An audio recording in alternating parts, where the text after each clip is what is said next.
सपना एक देखोगे मुश्किलें हज़ार आएँगी, सपना एक देखोगे मुश्किलें हज़ार आएँगी, वह मंज़र भी खूबसूरत होगा जब कामयाबी शोर मचाएगी।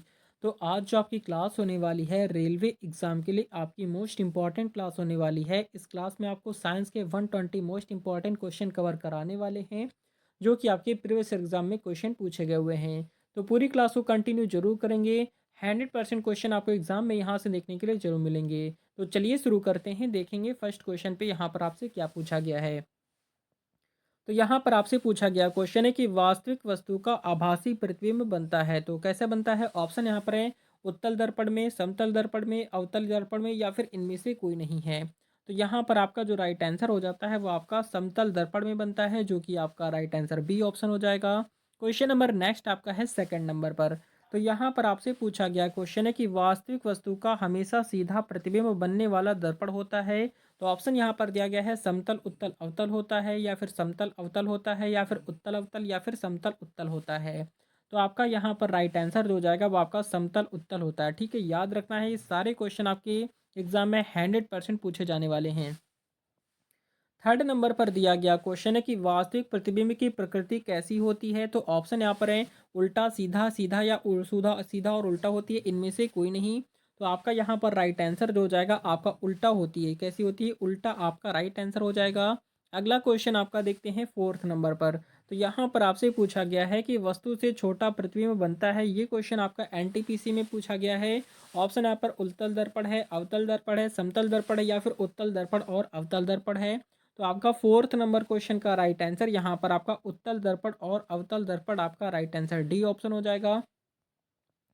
अगला क्वेश्चन आपका फिफ्थ नंबर पर दिया गया क्वेश्चन है कि प्रकाश के परावर्तन के नियम के अनुसार ऑप्शन यहाँ पर दिए गए हैं। आप आपतन कोण परावर्तन कोण से बड़ा होता है या फिर आपका आपतन कोण परावर्तन कोण के बराबर है या फिर आपतन कोण परावर्तन कोण से छोटा है या फिर सभी कथन सत्य हैं।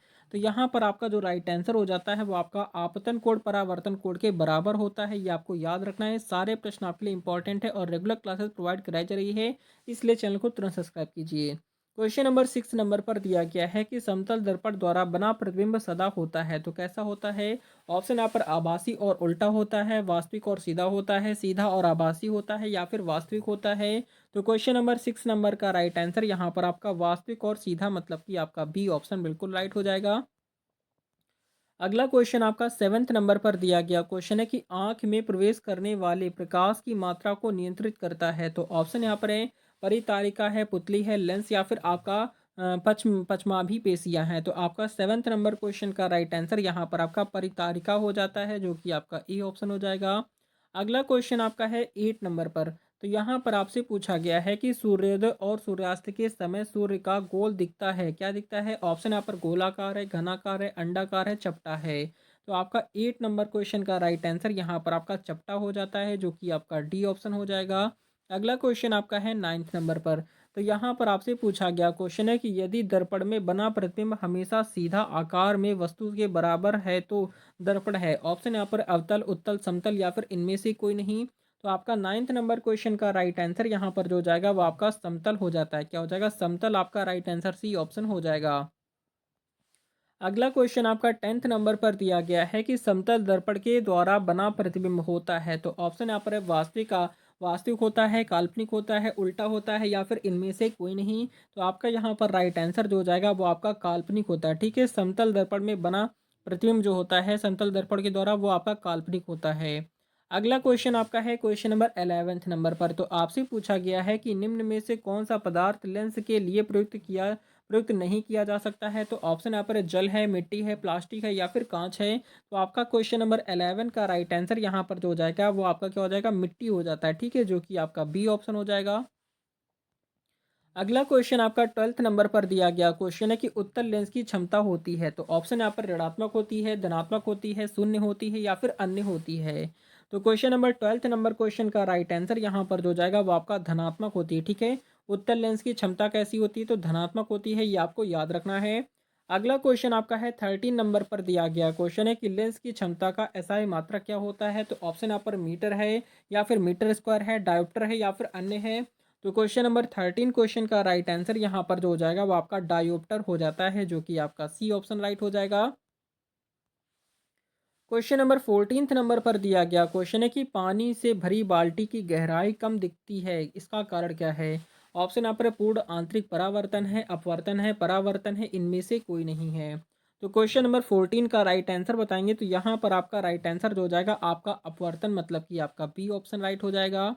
अगला क्वेश्चन आपका है 15th नंबर पर, तो आपसे पूछा गया है कि पानी में डाली हुई छड़ टेढ़ी दिखती है, इसका कारण है। तो ऑप्शन यहाँ पर है परावर्तन है, अपवर्तन है, परावर्तन और अपवर्तन है, इनमें से कोई नहीं है। तो क्वेश्चन नंबर 15th नंबर का राइट आंसर यहाँ पर आपका अपवर्तन हो जाता है, जो कि आपका बी ऑप्शन हो जाएगा। अगला क्वेश्चन आपका है 16th नंबर पर, तो यहाँ पर आपसे पूछा गया क्वेश्चन है कि दर्पण की चौड़ाई को दर्पण का कहा जाता है। तो ऑप्शन यहाँ पर है फोकस कहते हैं, ध्रुव कहते हैं, द्वारक कहते हैं, इनमें से कोई नहीं है। तो question number 16th number question का राइट आंसर यहाँ पर आपका द्वारक हो जाता है, जो कि आपका सी ऑप्शन राइट हो जाएगा। अगला क्वेश्चन आपका 17 नंबर पर दिया गया क्वेश्चन है कि सोलर कुकर में प्रयोग किए जाते हैं, तो क्या प्रयोग किए जाते हैं? ऑप्शन यहाँ पर अवतल दर्पण है, उत्तल दर्पण है, समतल दर्पण है, इनमें से कोई नहीं है। क्वेश्चन नंबर 17 का राइट आंसर यहाँ पर आपका क्या हो जाएगा? अवतल दर्पण, आपका ए ऑप्शन राइट हो जाएगा। अगला क्वेश्चन आपका है 18th नंबर पर, तो यहाँ पर आपसे पूछा गया क्वेश्चन है कि रोगियों के नाक, कान, गले आदि की जांच के लिए डॉक्टर प्रयोग करते हैं। तो ऑप्शन यहाँ पर है समतल दर्पण, उत्तल दर्पण, अवतल दर्पण, इनमें से कोई नहीं है। तो क्वेश्चन नंबर 18 नंबर क्वेश्चन का राइट आंसर यहाँ पर जो हो जाता है वो आपका क्या हो जाएगा? अवतल दर्पण, आपका सी ऑप्शन राइट हो जाएगा। अगला क्वेश्चन आपका 19 नंबर पर दिया गया है कि हीरा का अपवर्तनांक है, ये क्वेश्चन आपका एनटीपीसी में पूछा गया था। ऑप्शन यहाँ पर है 1.77 है, 1.47 है, 1.44 है, या फिर 2.42 है। तो आपका यहाँ पर करेक्ट आंसर जो हो जाएगा वो आपका 2.42 हो जाएगा, जो कि हीरे का अपवर्तनांक होता है। ये क्वेश्चन आपका एनटीपीसी में पूछा गया था। क्वेश्चन नंबर 20 नंबर पर दिया गया है कि मोटर गाड़ी के चालक के सामने लगा रहता है, तो क्या लगा रहता है? अवतल दर्पण होता है, समतल होता है, या फिर उत्तल होता है, या फिर अन्य होता है। तो आपका यहाँ पर राइट आंसर जो हो जाएगा वो आपका उत्तल दर्पण होता है। ठीक है, मोटर मोटर गाड़ी के चालन के सामने जो लगा हुआ शीशा होता है वो आपका उत्तल दर्पण होता है, ये आपको याद रखना है। अगला क्वेश्चन आपका 21 पर आपसे पूछा गया क्वेश्चन है कि टॉर्च से किस प्रकार के प्रकाश पुंज की प्राप्ति होती है। तो ऑप्शन यहाँ पर है समांतर प्रकाश पुंज है, या फिर संतृप्त प्रकाश पुंज है, या फिर असंतृप्त प्रकाश पुंज है, या फिर सभी कथन सत्य हैं।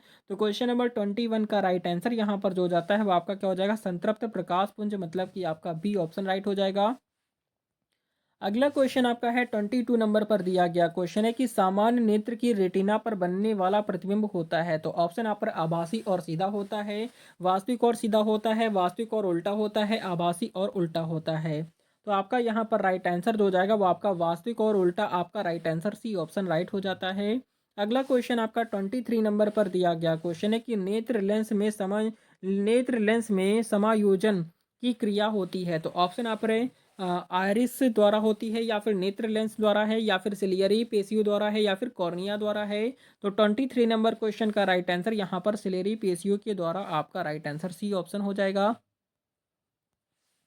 क्वेश्चन नंबर 24 नंबर पर दिया गया है कि किसी नेत्र का निकट बिंदु है। तो ऑप्शन यहाँ पर 2.5 होता है, 25 सेंटीमीटर होता है, 2.5 सेंटीमीटर होता है, या फिर 3 मीटर होता है।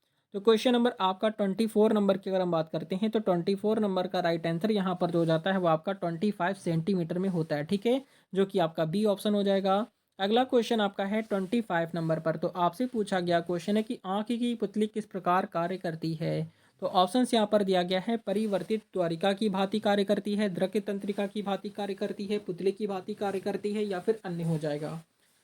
अगर हम बात करते हैं क्वेश्चन नंबर 25 की, तो 25 नंबर क्वेश्चन का राइट आंसर यहाँ पर जो जाएगा वो आपका परिवर्ती क्या हो जाएगा? परिवर्ती द्वारिका की भांति कार्य करती है, जो कि आपका ए ऑप्शन हो जाएगा।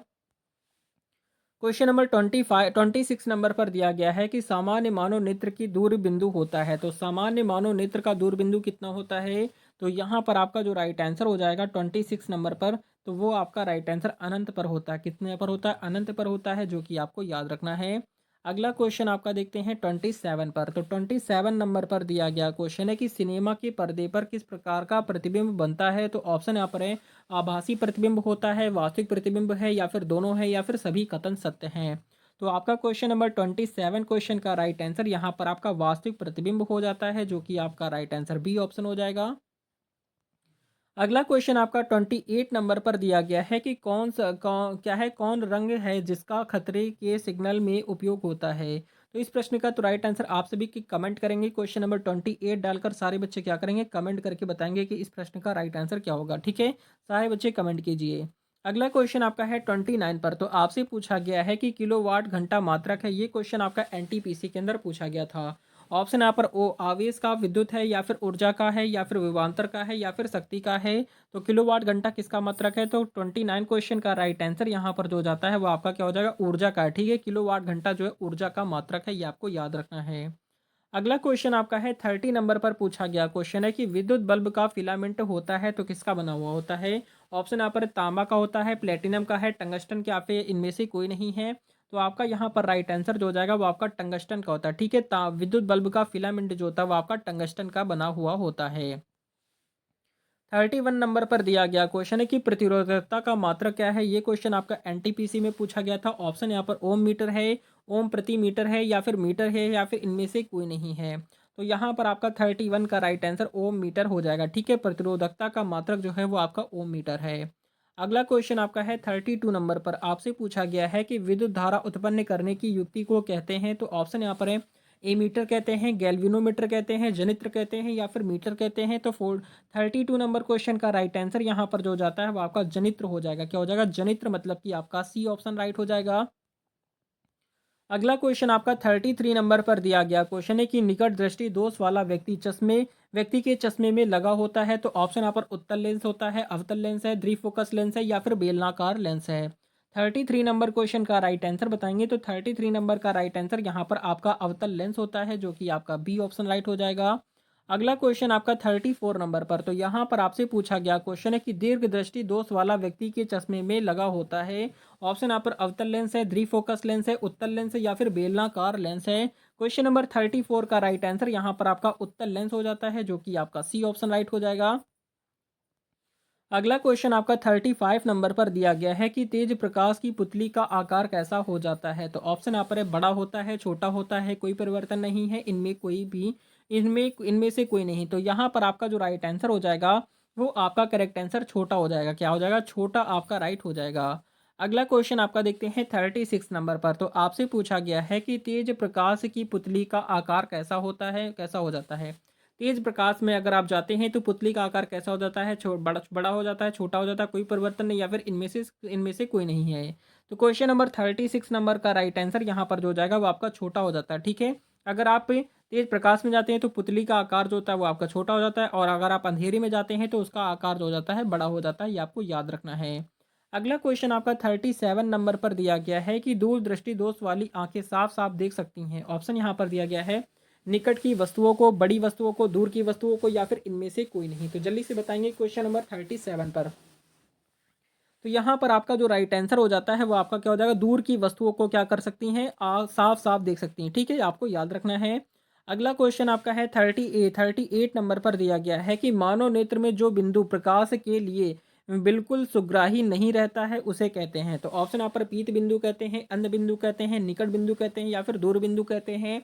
तो आपका क्वेश्चन नंबर 38 का राइट आंसर यहाँ पर आपका अंध बिंदु हो जाता है, यानी कि आपका बी ऑप्शन राइट हो जाएगा। अगला क्वेश्चन आपका है 39 पर, तो आपसे पूछा गया हुआ क्वेश्चन है कि मानव नेत्र में कौन होता है? मानव नेत्र में होता है, ये क्वेश्चन आपका एनटीपीसी में पूछा गया है। ऑप्शन यहाँ पर अवतल लेंस है, उत्तल लेंस है, उत्तल उत्तल दर्पण है, या देखेंगे अवतल लेंस है, उत्तल दर्पण है, या फिर उत्तल लेंस है, या फिर अवतल दर्पण है। तो आपका 39 क्वेश्चन का राइट आंसर यहाँ पर आपका उत्तल लेंस हो जाएगा। लेंस करना है आपको, दर्पण नहीं करना है। ठीक है, याद रखेंगे। 40 नंबर पर दिया गया क्वेश्चन है कि उदय क्या है? उदय और अस्त होते समय सूर्य दिखाई देता है तो कैसा दिखाई देता है? लाल, नीला, काला, या फिर पीला। तो आपका यहाँ पर राइट आंसर जो हो जाएगा वो आपका लाल रंग का दिखाई पड़ता है। बहुत सारे बच्चे यहाँ पर पीला कर देंगे, जो कि आपका रॉन्ग हो जाएगा। अगला क्वेश्चन आपका है 41 पर, तो आपसे पूछा गया क्वेश्चन है कि वास्तविक सूर्यास्त और आभासी सूर्यास्त के बीच लगभग कितने समय का अंतर होता है। ये क्वेश्चन आपका बहुत ज़्यादा इंपॉर्टेंट है। तो यहाँ पर आपका राइट आंसर 2 मिनट हो जाएगा। ठीक है, 2 मिनट का अंतर होता है। क्वेश्चन नंबर नेक्स्ट आपका है 42 नंबर पर, तो यहाँ पर आपसे पूछा गया क्वेश्चन है कि इंद्रधनुष किस प्रकार का स्पेक्ट्रम है। तो ऑप्शन यहाँ पर है प्राकृतिक स्पेक्ट्रम है, कृत्रिम स्पेक्ट्रम है, कृत्रिम स्पेक्ट्रम और प्राकृतिक स्पेक्ट्रम है, या फिर सभी कथन सत्य हैं। तो आपका 42 क्वेश्चन का राइट आंसर यहाँ पर आपका एक प्राकृतिक स्पेक्ट्रम है, जो कि आपका ई ऑप्शन हो जाएगा। क्वेश्चन नंबर 43 नंबर पर दिया गया क्वेश्चन है कि अत्यधिक ऊंचाई पर आकाश में वायुयान से सफर करने पर आकाश का रंग कैसा दिखाई देता है। ऑप्शन यहाँ पर है काला, लाल, पीला या फिर नीला। तो आपका 43 नंबर क्वेश्चन का राइट आंसर यहाँ पर आपका काला रंग का दिखाई पड़ता है, जो कि आपका बी ऑप्शन हो जाएगा। अगला क्वेश्चन आपका है 44 नंबर पर। तो आपसे पूछा गया है कि किसी वस्तु का प्रतिबिंब आंख के जिस भाग पर पड़ता है वह है। तो ऑप्शन यहाँ पर कॉर्निया, रेटिना, आइरिस या फिर पुतली है। तो 44 नंबर क्वेश्चन का राइट आंसर यहाँ पर आपका रेटिना हो जाता है, जो कि आपका बी ऑप्शन राइट हो जाएगा। अगला क्वेश्चन आपका 46 नंबर पर आपसे पूछा गया क्वेश्चन है कि चुंबकीय क्षेत्र का मात्रक होता है। तो ऑप्शन यहाँ पर न्यूटन है, टेस्ला है, एम्पियर है या फिर मीटर है। तो 45 नंबर क्वेश्चन का राइट आंसर यहाँ पर आपका टेस्ला हो जाता है, जो कि आपका बी ऑप्शन राइट हो जाएगा। अगला क्वेश्चन आपका 46 नंबर पर दिया गया है कि डायनमो से किस प्रकार की धारा प्राप्त होती है। तो ऑप्शन यहाँ पर है दिष्ट धारा है, प्रत्यावर्ती धारा है, दोनों धारा है, इनमें से कोई नहीं है। 46 नंबर क्वेश्चन की अगर हम बात करते हैं तो यहाँ पर आपका राइट आंसर दिष्ट धारा हो जाएगा, जो कि आपका ए ऑप्शन हो जाएगा। अगला क्वेश्चन आपका 47 नंबर पर दिया गया क्वेश्चन है कि व्यावसायिक मोटरों में किस प्रकार के चुंबक का उपयोग होता है। तो ऑप्शन यहाँ पर है स्थायी चुंबक है या फिर नाल चुंबक है, विद्युत चुंबक है या फिर सामान्य क्षण चुंबक है। तो आपका यहाँ पर राइट आंसर जो हो जाता है वो आपका विद्युत चुंबक हो जाता है। क्या हो जाएगा? विद्युत चुंबक, मतलब कि आपका सी ऑप्शन हो जाएगा। अगला क्वेश्चन आपका है 48 नंबर पर। तो यहाँ पर आपसे पूछा गया है कि मानो के वे दो महत्वपूर्ण भाग कौन से हैं जिसमें चुंबकीय क्षेत्र का उत्पन्न होना अनिवार्य है। तो ऑप्शन यहाँ पर हाथ और पैर है, मांसपेशियां तथा हृदय है, हृदय तथा मस्तिष्क है या फिर नेत्र तथा दृक तंत्रिका है। तो आपका 48 क्वेश्चन का राइट आंसर यहाँ पर आपका हृदय तथा मस्तिष्क का आपका सी ऑप्शन राइट हो जाएगा। अगला क्वेश्चन आपका 49 पर दिया गया क्वेश्चन है कि विद्युत चुंबक बनाने के लिए प्रायः किस पदार्थ के छड़ का उपयोग होता है। तो ऑप्शन यहाँ पर दिया गया है इस्पात का, नरम लोहे का, पीतल का या फिर इनमें से कोई नहीं है। तो 49 क्वेश्चन का राइट आंसर यहाँ पर जो हो जाएगा वो आपका क्या हो जाता है? नरम लोहे का उपयोग होता है, जो कि आपका बी ऑप्शन हो जाएगा। अगला क्वेश्चन आपका 50 नंबर पर। तो आपसे पूछा गया क्वेश्चन है कि विद्युत चुंबकीय प्रेरण की खोज किसने की थी। ऑप्शन यहाँ पर है मैक्सवेल ने की थी, फ्लेमिंग ने की थी, फैराडे ने या फिर एम्पियर ने। तो आपका 50 नंबर क्वेश्चन का राइट आंसर यहाँ पर जो जाता है वो आपका फैराडे ने किया था, जो कि आपका सी ऑप्शन बिल्कुल राइट हो जाएगा। अगला क्वेश्चन आपका 51 नंबर पर दिया गया है कि नाभिकीय ऊर्जा प्राप्त करने हेतु आवश्यक है। तो क्या आवश्यक है? ऑप्शन यहाँ पर क्रोमियम है, सिलिकॉन है या फिर आपका यूरेनियम है या फिर एल्यूमिनियम है। तो 51 क्वेश्चन का राइट आंसर यहाँ पर जो जाएगा 51 नंबर क्वेश्चन का राइट आंसर यहाँ पर आपका यूरेनियम आपका राइट आंसर सी ऑप्शन हो जाएगा। क्वेश्चन नंबर 52 नंबर पर दिया गया है कि शारीरिक कार्यों को करने के लिए किस प्रकार की ऊर्जा का उपयोग किया जाता है। ऑप्शन यहाँ पर विद्युत ऊर्जा है, सौर ऊर्जा है, पेशीय ऊर्जा है, रासायनिक ऊर्जा है। तो आपका 52 नंबर क्वेश्चन का राइट आंसर यहाँ पर पेशीय ऊर्जा का प्रयोग होता है, जो कि आपका राइट आंसर सी ऑप्शन हो जाएगा। अगला क्वेश्चन आपका 53 नंबर पर दिया गया है कि किसी ऊर्जा के सभी रूप में अनंततः स्रोत किसे माना जाता है। तो ऑप्शन यहाँ पर कोयला, परमाणु, जल या फिर सूर्य है। तो आपका 53 नंबर क्वेश्चन का राइट आंसर यहाँ पर जो हो जाएगा वो आपका सूर्य हो जाता है, जो कि आपका सी डी ऑप्शन राइट हो जाएगा। अगला क्वेश्चन आपका 54 पर। तो यहाँ पर आपसे पूछा गया क्वेश्चन है कि इनमें से कौन नवीकरणीय ऊर्जा है। तो ऑप्शन यहाँ पर कोयला है, सौर ऊर्जा है, प्राकृतिक गैस या फिर पेट्रोल है। तो 54 नंबर क्वेश्चन का राइट आंसर बताएंगे। 54 की अगर हम बात करते हैं तो 54 नंबर क्वेश्चन का राइट आंसर यहाँ पर जो हो जाएगा वो आपका सौर ऊर्जा हो जाता है, जो कि आपका बी ऑप्शन राइट हो जाएगा। अगला क्वेश्चन आपका 55 नंबर पर। तो यहाँ पर आपसे पूछा गया क्वेश्चन है कि पृथ्वी पर ऊर्जा का सबसे विशाल स्रोत है। तो ऑप्शन यहाँ पर दिया गया सूर्य है, लकड़ी है, चंद्रमा है या फिर कोयला है। तो 55 नंबर क्वेश्चन का राइट आंसर यहाँ पर जो हो जाता है वो आपका यहाँ पर सूर्य हो जाएगा। क्या हो जाएगा? सूर्य आपको राइट करना होगा। अगला क्वेश्चन आपका है इंपॉर्टेंट है, 56 नंबर पर पूछा गया है कि डेनमार्क को कहा जाता है। ये क्वेश्चन एनटीपीसी में पूछा गया था। ऑप्शन यहाँ पर उद्योग का देश कहते हैं, जल विद्युत का देश कहते हैं, पवनों का देश कहते हैं या फिर खनिज पदार्थों का देश कहते हैं। तो 56 नंबर क्वेश्चन का राइट आंसर पवनों का देश कहते हैं। ठीक है, डेनमार्क को क्या कहते हैं? पवनों का देश कहते हैं, जो कि आपको याद रखना है। क्वेश्चन नंबर 57 नंबर पर दिया गया है कि सौर सेल बनाने के लिए किस धातु का उपयोग किया जाता है। तो ऑप्शन यहाँ पर स्टील है, सिलिकॉन है या फिर आपका अब्रक है या फिर सीसा है। तो आपका यहाँ पर राइट आंसर जो हो जाएगा वो आपका सिलिकॉन का प्रयोग करते हैं, जो कि आपका राइट आंसर बी ऑप्शन हो जाएगा। 58 नंबर पर दिया गया क्वेश्चन है कि सौर सेल सौर ऊर्जा को किस ऊर्जा में रूपांतरित करते हैं? तो ऑप्शन यहाँ पर विद्युत ऊर्जा है, गतिज ऊर्जा है, यांत्रिक ऊर्जा है या फिर ताप ऊर्जा है। तो यहाँ पर आपका राइट आंसर जो हो जाएगा वो आपका विद्युत ऊर्जा में आपका राइट आंसर हो जाएगा। अगला क्वेश्चन आपका 59 पर। तो यहाँ पर आपसे पूछा गया क्वेश्चन है कि निम्न में से किसका उपयोग खाना बनाने वाले ईंधन के रूप में नहीं किया जाता है? तो ऑप्शन यहाँ पर एलपीजी का, बायोगैस या फिर सीएनजी है या फिर कोयला है। अगर हम बात करेंगे 59 पर, तो 59 क्वेश्चन का राइट आंसर यहाँ पर आपका सीएनजी हो जाता है, जो कि आपका सी ऑप्शन राइट हो जाएगा। अगला क्वेश्चन आपका 60 नंबर पर दिया गया क्वेश्चन है कि प्रकाश संश्लेषी अंगक इनमें से कौन है? तो ऑप्शन यहाँ पर है स्टोमाटा है, जड़ है या फिर हरित लवक या फिर पत्ती है। तो आपका क्वेश्चन नंबर 60 नंबर का राइट आंसर यहाँ पर जो हो जाएगा वो आपका हरित लवक हो जाता है, जो कि आपका सी ऑप्शन राइट हो जाएगा। अगला क्वेश्चन आपका 61 नंबर पर दिया गया क्वेश्चन है कि कार्य का मात्रक है। ये क्वेश्चन आपका आरआरबी एनटीपीसी के अंदर पूछा गया था। ऑप्शन यहाँ पर वाट है, जूल है, न्यूटन या फिर एम्पियर है। तो आपका करेक्ट आंसर यहाँ पर आपका जूल हो जाएगा। क्या हो जाएगा? जूल आपका बी ऑप्शन राइट हो जाएगा। अगला क्वेश्चन आपका 62 नंबर पर दिया गया क्वेश्चन है कि प्रकाश वर्ष इकाई है। ये क्वेश्चन भी आपका आरआरबी एनटीपीसी में पूछा गया था। ये सारे क्वेश्चन आपके रेलवे एग्जाम में पूछे गए हुए हैं, तो बहुत ज़्यादा इंपॉर्टेंट क्वेश्चन है। तो यहाँ पर आपका जो राइट आंसर हो जाएगा यहाँ पर 62 नंबर पर, तो यहाँ पर आपका राइट आंसर दूरी का हो जाएगा। ठीक है, प्रकाश वर्ष जो है वो आपका दूरी का मात्रक है। और प्रकाश की चाल कितनी होती है? तो प्रकाश की चाल होती है 3 × 10⁸ मीटर पर सेकंड होती है। क्या होती है? मीटर पर सेकंड। ये आपको बिल्कुल याद रखना है।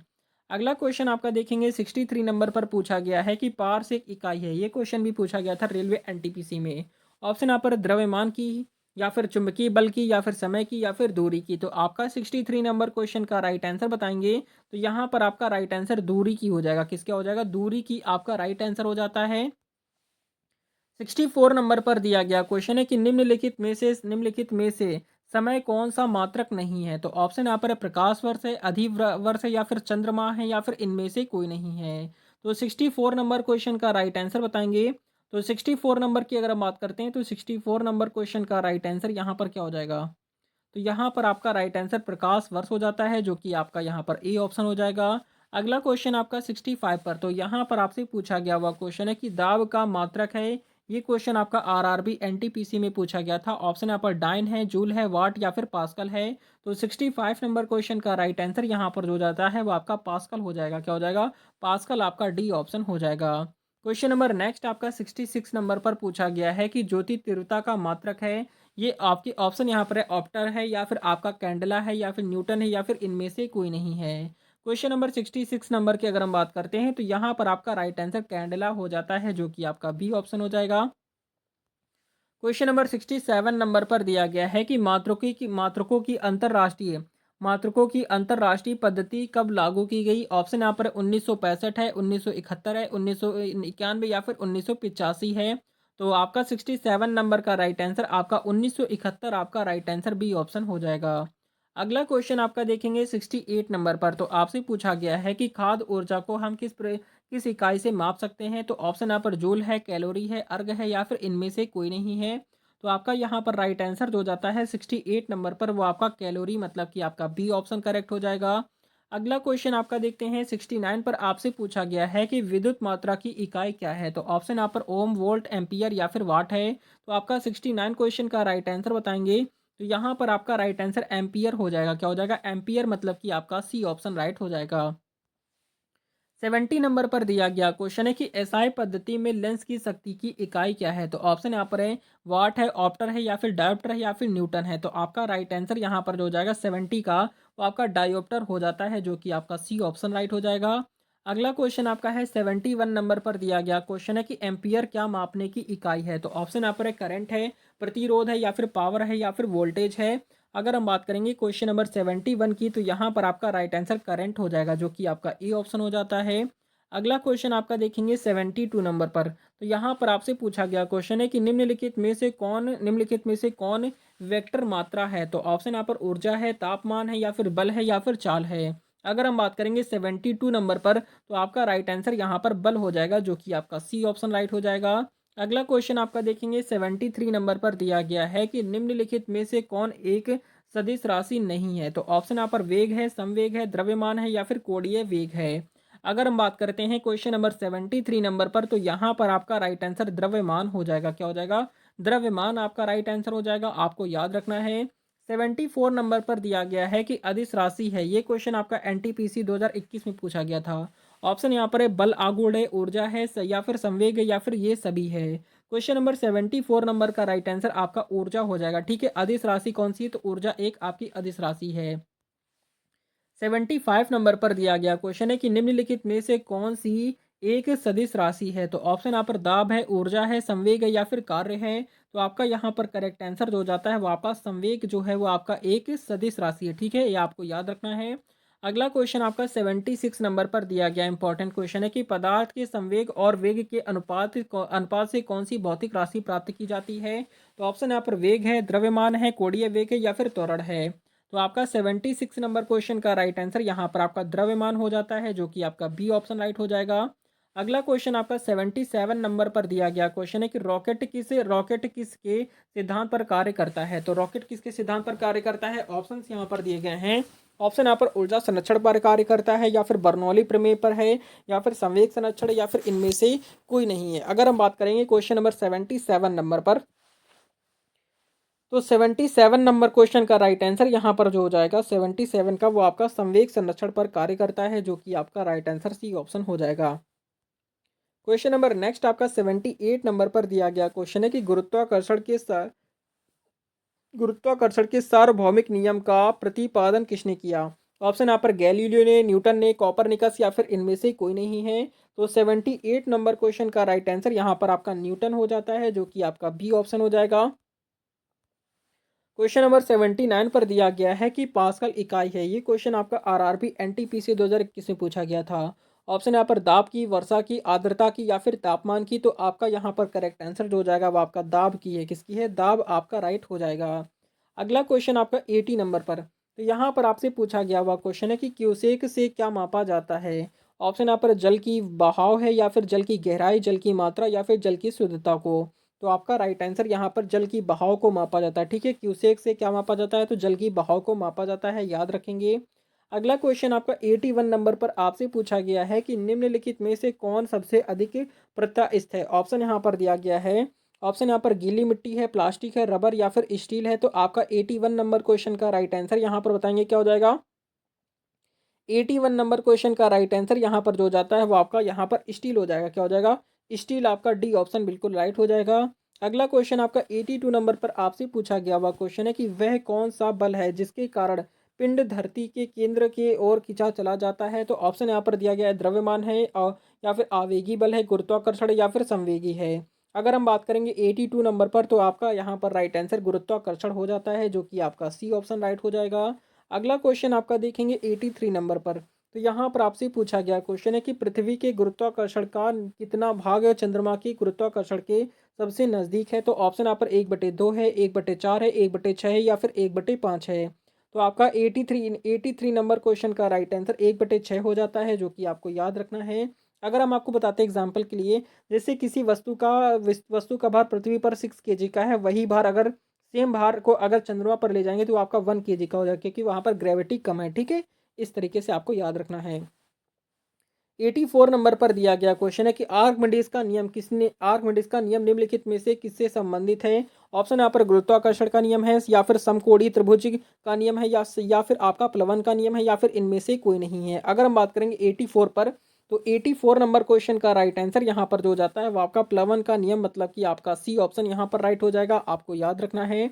अगला क्वेश्चन आपका देखते हैं 85 पर, तो यहाँ पर आपसे पूछा गया है कि श्यानता की इकाई क्या है? ये क्वेश्चन आपका एनटीपीसी के अंदर पूछा गया था। ऑप्शन यहाँ पर पॉइज है, या फिर आपका पॉइजुली है, या फिर पास्कल, या फिर इनमें से कोई नहीं है। तो यहाँ पर आपका जो राइट आंसर हो जाएगा 85 पर, वो आपका पॉइज हो जाएगा। क्या हो जाएगा? पॉइज, मतलब कि आपका ए ऑप्शन हो जाता है। अगला क्वेश्चन आपका है 86 नंबर पर, तो आपसे पूछा गया क्वेश्चन है कि दूध से क्रीम निकालने में कौन सा बल लगता है? तो ऑप्शन यहाँ पर दिया गया है घर्षण बल है, अभिकेंद्रीय बल है, अपकेंद्रीय बल है, इनमें से कोई नहीं है। तो आपका 86 नंबर क्वेश्चन का राइट आंसर आपका अपकेंद्रीय बल हो जाता है, जो कि आपका सी ऑप्शन हो जाएगा। अगला क्वेश्चन आपका देखेंगे 87 नंबर पर दिया गया क्वेश्चन है कि चाबी भरी घड़ी में कौन सी ऊर्जा होती है। तो ऑप्शन यहाँ पर दिया गया है स्थितिज ऊर्जा है, गतिज ऊर्जा है, संचित ऊर्जा है या फिर यांत्रिक ऊर्जा है। तो आपका 87 नंबर क्वेश्चन का राइट आंसर यहाँ पर आपका स्थितिज ऊर्जा आपका ए ऑप्शन राइट हो जाएगा। अगला क्वेश्चन आपका देखते हैं क्वेश्चन नंबर 88 नंबर पर दिया गया क्वेश्चन है कि सूर्य की ऊर्जा उत्पन्न होती है। ये क्वेश्चन आपका एनटीपीसी के अंदर पूछा गया था। ऑप्शन यहाँ पर ऑक्सीजन द्वारा, नाभिकीय विखंडन द्वारा है, आयनन द्वारा है या फिर नाभिकीय संलग्न के द्वारा है। तो आपका 88 नंबर क्वेश्चन का राइट आंसर यहाँ पर जो जाएगा वो आपका नाभिकीय संलग्न के द्वारा आपका राइट आंसर डी ऑप्शन हो जाएगा। क्वेश्चन नंबर 89 पर आपसे पूछा गया क्वेश्चन है कि वायुमंडल में बादलों के तैरने का कारण है। तो ऑप्शन यहाँ पर दिया गया है दाब है, घनत्व है, ताप या फिर वेग है। तो आपका 89 क्वेश्चन का राइट आंसर यहाँ पर आपका घनत्व हो जाता है, जो कि आपका यहाँ पर बी ऑप्शन हो जाएगा। अगला क्वेश्चन आपका देखेंगे 90 नंबर पर। तो आपसे यहाँ पर पूछा गया क्वेश्चन है कि वस्तु की मात्रा बदलने पर क्या अपरिवर्तित रहेगा। तो ऑप्शन यहाँ पर आयतन है, घनत्व है, द्रव्यमान है या फिर भार है। तो आपका 90 नंबर क्वेश्चन का राइट आंसर आपका घनत्व हो जाता है, जो कि आप पर यहाँ पर आपका बी ऑप्शन हो जाएगा। अगला क्वेश्चन आपका है 91 पर। तो आपसे पूछा गया क्वेश्चन है कि जल में तैरना न्यूटन की गति के किस नियम के कारण संभव है। तो ऑप्शन यहाँ पर प्रथम नियम है, द्वितीय नियम है, तृतीय नियम है या फिर सभी, ये सभी हो जाएगा। तो आपका क्वेश्चन नंबर 91 क्वेश्चन का राइट आंसर यहाँ पर आपका ये सभी हो जाता है, प्रथम द्वितीय तृतीय आपका सभी हो जाएगा। यहाँ पर प्रथम द्वितीय तृतीय सभी नहीं होगा, यहाँ पर आपका जो राइट आंसर हो जाएगा आपको बता दें कि यहाँ पर आपका 91 क्वेश्चन का राइट आंसर यहाँ पर जो जाता है वो आपका तृतीय नियम होगा। क्या हो जाएगा, सिर्फ तृतीय नियम हो जाएगा, ये आपको याद रखना है। अगला क्वेश्चन आपका देखेंगे 92 पर। तो 92 नंबर पर दिया गया क्वेश्चन है कि निम्नलिखित में से कौन सी राशि सदिश नहीं है। तो ऑप्शन यहाँ पर वेग, आयतन, विस्थापन या फिर बल है। तो आपका 92 नंबर क्वेश्चन का राइट आंसर आपका आयतन हो जाएगा, जो कि आपका एक सदिश राशि नहीं है, ये आपकी एक अदिश राशि है। अगला क्वेश्चन आपका 93 नंबर पर पूछा गया है कि एंगस्ट्रॉम क्या मापता है। ये क्वेश्चन आपका एनटीपीसी के अंदर पूछा गया था। ऑप्शन आप रहे तरंग दैर्ध्य है, आवर्तकाल है, आवृत्ति है या फिर समय है। तो 93 नंबर क्वेश्चन का राइट आंसर यहाँ पर जो जाएगा वो आपका क्या हो जाएगा, तरंग दैर्ध्य हो जाता है, जो कि आपका ए ऑप्शन राइट हो जाएगा। अगला क्वेश्चन आपका है 94 पर। तो 94 नंबर पर दिया गया क्वेश्चन है कि किस वैज्ञानिक ने सर्वप्रथम बर्फ के दो टुकड़ों को आपस में घिसकर चिपका दिया। ऑप्शन यहाँ पर है, ऑप्शन यहाँ पर सेल्सियस है या फिर जूल है, डेवी है या फिर इनमें से कोई नहीं है। तो यहाँ पर आपका जो राइट आंसर हो जाएगा वो आपका डेवी हो जाता है। ठीक है, डेवी ने ऐसा किया था। अगला क्वेश्चन आपका है 95 पर। तो 95 नंबर पर आपसे पूछा गया है कि ऊष्मा एक प्रकार की ऊर्जा है जिसे जिसे कार्य में बदला जा सकता है। इसका प्रत्यक्ष प्रमाण सबसे पहले किसने किया था। ऑप्शन यहाँ पर सेल्सियस है, डेवी है, जूल या फिर आपका रामफोर्ड है। तो आपका यहाँ पर राइट आंसर जो हो जाता है वो आपका रामफोर्ड ने किया था, जो कि आपका डी ऑप्शन राइट हो जाएगा। क्वेश्चन नंबर 96 नंबर पर आपसे पूछा गया है कि लोहे की सुई पानी की सतह पर तैरती है, इस परिघटना का कारण क्या है। ऑप्शन यहाँ पर श्यानता है, गुरुत्वीय त्वरण है, पृष्ठ तनाव है या फिर इनमें से कोई नहीं है। तो क्वेश्चन नंबर 96 नंबर का राइट आंसर आपका पृष्ठ तनाव हो जाता है, जो कि आपका यहाँ पर सी ऑप्शन राइट हो जाएगा। अगला क्वेश्चन आपका 97 पर। तो आपसे पूछा गया हुआ क्वेश्चन है कि निम्नलिखित में से किस द्रव का घनत्व सबसे कम है। तो ऑप्शन यहाँ पर मरकरी है, पेट्रोल है, स्वच्छ जल है या फिर नमकीन जल है। तो क्वेश्चन नंबर 97 नंबर क्वेश्चन का राइट आंसर यहाँ पर आपका पेट्रोल हो जाता है, जो कि आपका बी ऑप्शन राइट हो जाएगा। अगला क्वेश्चन आपका देखेंगे 98 पर। तो आपसे पूछा गया क्वेश्चन है कि एक हॉर्स पावर कितने वॉट के बराबर होता है। तो ऑप्शन यहाँ पर है 450 वाट है या फिर 600 वाट है या फिर 734 वाट है या फिर 746 वाट है। तो क्वेश्चन नंबर 98 नंबर का राइट आंसर आपका 746 वाट हो जाता है, जो कि आपका डी ऑप्शन राइट हो जाएगा। अगला क्वेश्चन आपका है 99 पर। तो आपसे पूछा गया क्वेश्चन है कि बर्नौली प्रमेय आधारित है। तो ऑप्शंस यहाँ पर दिया गया ऊर्जा संरक्षण पर है, संवेग संरक्षण पर है, आवेग संरक्षण या फिर इनमें से कोई नहीं है। तो यहाँ पर आपका जो राइट आंसर हो जाता है वो आपका ऊर्जा संरक्षण पर आधारित है, ये आपको याद रखना है। ठीक है, बर्नौली की जो प्रमेय है वो आपकी ऊर्जा संरक्षण पर आधारित है। 100 नंबर पर दिया गया क्वेश्चन है कि बर्फ पर दाब बढ़ाने से उसका गलनांक क्या होगा। तो ऑप्शन यहाँ पर घट जाएगा, बढ़ जाएगा, शून्य हो जाएगा, अपरिवर्तित रहेगा। तो यहाँ पर आपका राइट आंसर जो हो जाएगा वो आपका घट जाएगा, मतलब कि आपका ए ऑप्शन हो जाता है। अगला क्वेश्चन आपका देखेंगे 101 नंबर पर। आपसे पूछा गया क्वेश्चन है कि किसी मनुष्य के शरीर का सामान्य तापक्रम होता है। तो ऑप्शन यहाँ पर 65 डिग्री या फिर 95 डिग्री है या फिर 98 या फिर 99 डिग्री है। तो यहाँ पर आपका राइट आंसर जो हो जाएगा वो आपका 98 डिग्री हो जाता है, जो कि आपका सी ऑप्शन राइट हो जाएगा। अगला क्वेश्चन आपका देखेंगे 102 नंबर पर। आपसे पूछा गया है कि ऊष्मा का सबसे अच्छा चालक है। तो ऑप्शन यहाँ पर है चांदी, सोना, तांबा या फिर एल्यूमिनियम है। तो आपका यहाँ पर राइट आंसर जो हो जाएगा वो आपका चांदी हो जाएगा। क्या हो जाएगा, चांदी आपका राइट आंसर हो जाएगा। अगला क्वेश्चन आपका है 103 नंबर पर। तो आपसे पूछा गया है कि निम्नलिखित में से किसकी ऊष्माधारिता अधिक है। तो ऑप्शन यहाँ पर दिया गया है बेंजीन है, जल है, स्वर्ण का टुकड़ा है, लोहे का टुकड़ा है। तो आपका करेक्ट आंसर यहाँ पर आपका जल हो जाता है। और जल का फॉर्मूला क्या होता है, वो आपका होता है H2 होता है। क्या होता है, H2 होता है, ये आपका जल का। और भारी जल का D2 होता है। क्वेश्चन नंबर 104 नंबर पर दिया गया क्वेश्चन है कि निम्नलिखित में से किसके द्वारा अधिक ज्वालक पैदा होता है। तो ऑप्शन यहाँ पर भाप है, गर्म हवा है, सूर्य की किरणें, या फिर ये सभी हैं। तो यहाँ पर आपका राइट आंसर जो हो जाएगा वो आपका भाप हो जाता है, जो कि आपका ए ऑप्शन हो जाएगा। अगला क्वेश्चन आपका है 105 पर। तो यहाँ पर आपसे पूछा गया क्वेश्चन है कि निम्नलिखित में से किसमें सर्वोच्च विशिष्ट ऊष्मा का मान होता है। तो ऑप्शन यहाँ पर तांबा, सीसा, जल, या फिर कांच है। तो आपका यहाँ पर राइट आंसर जल हो जाएगा। क्या हो जाएगा, जल का जो है समान ऊष्मा का मान होता है। ठीक है, सर्वोच्च विशिष्ट ऊष्मा का मान होता है। 106 नंबर पर आ जाएंगे। यहाँ पर आपसे पूछा गया है कि ऊष्मा का सबसे अच्छा चालक है। तो ऑप्शन यहाँ पर चांदी, तांबा, सोना, या फिर इनमें से कोई नहीं है। तो यहाँ पर आपका राइट आंसर जो हो जाएगा 106 नंबर पर। तो यहाँ पर आपका राइट आंसर आपका चांदी हो जाता है। और चांदी को किस नोट करते हैं, तो एजी से आपका क्या होता है, एजी से आपका चांदी होता है ए। और कॉपर की बात करते हैं तो कॉपर को सीयू से डिनोट करते हैं, सीयू से कॉपर तांबा होता है, सोना को एयू से डिनोट करते हैं, एयू से सोना होता है। ये आपको सारे याद रखने हैं। अगला क्वेश्चन आपका देखेंगे 107 नंबर पर दिया गया है कि आणविक संगठन के द्वारा ऊष्मा का संप्रेषण क्या कहलाता है। तो ऑप्शन यहाँ पर दिया गया संवहन कहलाता है, विकिरण कहलाता है, चालन कहलाता है, या फिर आपका प्रकीर्णन कहलाता है। तो यहाँ पर आपका जो राइट आंसर हो जाएगा वो आपका संवहन कहलाता है। क्या कहलाता है, संवहन। आपका राइट आंसर यहाँ पर ए ऑप्शन बिल्कुल राइट हो जाएगा, याद रखेंगे। 108 नंबर पर आ जाएंगे। यहाँ पर आपसे पूछा गया है कि निम्नलिखित द्रवों में कौन सा ऊष्मा का बहुत अच्छा चालक है। तो ऑप्शन यहाँ पर ईथर है, या फिर बेंजीन है, या फिर पारा है, या फिर पानी है।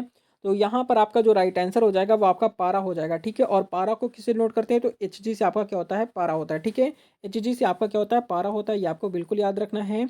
अगला क्वेश्चन आपका 109 पर दिया गया है कि ठोस से द्रव में पदार्थ के अवस्था परिवर्तन को कहते हैं। तो ऑप्शन यहाँ पर वाष्पन कहते हैं, गलन कहते हैं, क्वथन कहते हैं, या फिर इनमें से कोई नहीं। तो यहाँ पर आपका जो राइट आंसर हो जाएगा वो आपका गलन हो जाता है, जो कि आपका यहाँ पर बी ऑप्शन राइट हो जाएगा। अगला क्वेश्चन आपका देखेंगे 110 पर। तो आपसे पूछा गया क्वेश्चन है कि ठोस कपूर से कपूर वाष्प बनाने की प्रक्रिया को क्या कहते हैं। तो ऑप्शन यहाँ पर ऊर्ध्वपातन कहते हैं, वाष्पीकरण कहते हैं, पिघलना कहते हैं, इनमें से कोई नहीं है। तो 110 क्वेश्चन का राइट आंसर यहाँ पर आपका क्या हो जाएगा, ऊर्ध्वपातन हो जाता है, जो कि आपका ए ऑप्शन हो जाएगा। क्वेश्चन नंबर नेक्स्ट आपका है 111 नंबर पर। आपसे पूछा गया है कि किसी किसी द्रव का उसके क्वथनांक से पूर्व उसके वाष्प में बदलने की प्रक्रिया को क्या कहते हैं। तो ऑप्शन यहाँ पर संघनन कहते हैं, हिमीकरण कहते हैं, या फिर वाष्पीकरण, या फिर इनमें से कोई नहीं है। तो 111 नंबर क्वेश्चन का राइट आंसर यहाँ पर आपका वाष्पीकरण हो जाता है, जो कि आपका सी ऑप्शन राइट हो जाएगा। अगला क्वेश्चन आपका है 112 नंबर पर। आपसे पूछा गया क्वेश्चन है कि ऊष्मा गतिकी के प्रथम नियम से संरक्षित होता है। तो ऑप्शन यहाँ पर संवेग है, ऊर्जा और संवेग दोनों है, इनमें से कोई नहीं है। तो 112 नंबर क्वेश्चन का राइट आंसर यहाँ पर जो हो जाएगा वो आपका ऊर्जा हो जाता है, जो कि आपका बी ऑप्शन हो जाएगा। अगला क्वेश्चन आपका 113 नंबर पर दिया गया क्वेश्चन है कि यदि किसी स्थान के तापमान में सहसा वृद्धि होती है तो आपेक्षिक आर्द्रता क्या क्या होती है। तो ऑप्शन यहाँ पर बढ़ती है, घटती है, स्थिर रहती है, या फिर घटती बढ़ती रहती है। तो 113 नंबर क्वेश्चन का राइट आंसर यहाँ पर आपका घटती है, जो कि आपका राइट आंसर यहाँ पर बी ऑप्शन हो जाएगा।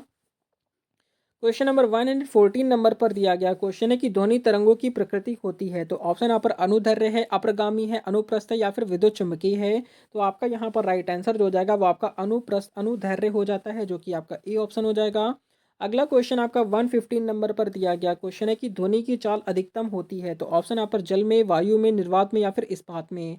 तो 115 नंबर क्वेश्चन का राइट आंसर यहाँ पर आपका इस्पात में होती है, जो कि आपका डी ऑप्शन हो जाएगा।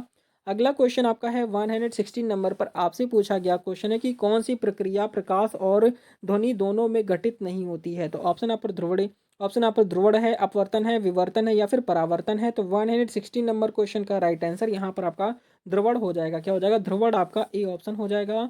अगला क्वेश्चन आपका है 117 पर। तो आपसे पूछा गया क्वेश्चन है कि ध्वनि तरंगे किसके कारण प्रतिध्वनि उत्पन्न करते हैं। तो ऑप्शन यहाँ पर विवर्तन है, अपवर्तन है, परावर्तन है, या फिर आपका इनमें से कोई नहीं है। तो यहाँ पर आपका जो राइट आंसर हो जाता है वो आपका परावर्तन आपका राइट हो जाएगा, जो कि आपका सी ऑप्शन करेक्ट हो जाएगा। क्वेश्चन नंबर नेक्स्ट आपका 118 नंबर पर दिया गया है कि रेडियो का समस्वरण स्टेशन उदाहरण है? तो ऑप्शन यहाँ पर अनुनाद है या फिर अपवर्तन है, व्यतिकरण या फिर परावर्तन है। तो 118 नंबर क्वेश्चन का राइट आंसर यहाँ पर आपका अनुनाद हो जाता है, जो कि आपको याद रखना है। अगला क्वेश्चन आपका 119 पर आपसे पूछा गया है कि डॉपलर प्रभाव संबंधित है। ये क्वेश्चन भी आपका एनटीपीसी में पूछा गया था। ऑप्शन यहाँ पर मुद्रा प्रचलन है या फिर मनोविज्ञान है या फिर ध्वनि है या फिर जनसंख्या है। तो यहाँ पर आपका राइट आंसर ध्वनि हो जाता है, जो कि आपका यहाँ पर सी ऑप्शन राइट हो जाएगा। क्वेश्चन नंबर नेक्स्ट है और लास्ट क्वेश्चन आपका 120 नंबर पर दिया गया क्वेश्चन है। लिखा हुआ है कि कौन सी तरंगे शून्य से शून्य में संचरण नहीं कर सकती हैं। तो ऑप्शन यहाँ पर दिया गया है ऊष्मा है या फिर ध्वनि है या फिर आपका प्रकाश या फिर इनमें से कोई नहीं है। तो यहाँ पर आपका राइट आंसर क्या होगा, इस प्रश्न का राइट आंसर आपको कमेंट करना है। तो इस क्लास में आपको 120 मोस्ट इंपॉर्टेंट साइंस के क्वेश्चन कवर कराए गए हैं। तो 120 क्वेश्चन में टोटल आपने कितने क्वेश्चन सही किए हैं कमेंट करके जरूर बताएंगे। और जो बच्चे रेलवे एग्जाम की तैयारी कर रहे हैं चैनल को जरूर सब्सक्राइब कर लें, क्योंकि यहाँ पर आपको रेगुलर क्लासेस प्रोवाइड कराई जा रही हैं। अगर आप railway NTPC LP technician group D NTPC किसी भी एग्जाम की तैयारी कर रहे हैं चैनल को जरूर सब्सक्राइब कीजिए, क्योंकि यहाँ पर आपको जो क्लासेस मिलेंगी, आपको करंट अफेयर, पॉलिटिक्स, स्ट्रैटेजी के साइंस की क्लासेस, आपको सारी क्लासेस इसी चैनल पर मिलेंगी। उसके अलावा रीजनिंग की क्लासेस भी प्रोवाइड कराई जा रही हैं। तो आज की क्लास में इतना ही, मिलते हैं नेक्स्ट वीडियो में। तब तक के लिए जय हिंद, जय भारत, वंदे मातरम। आपके एग्जाम के लिए ऑल द बेस्ट।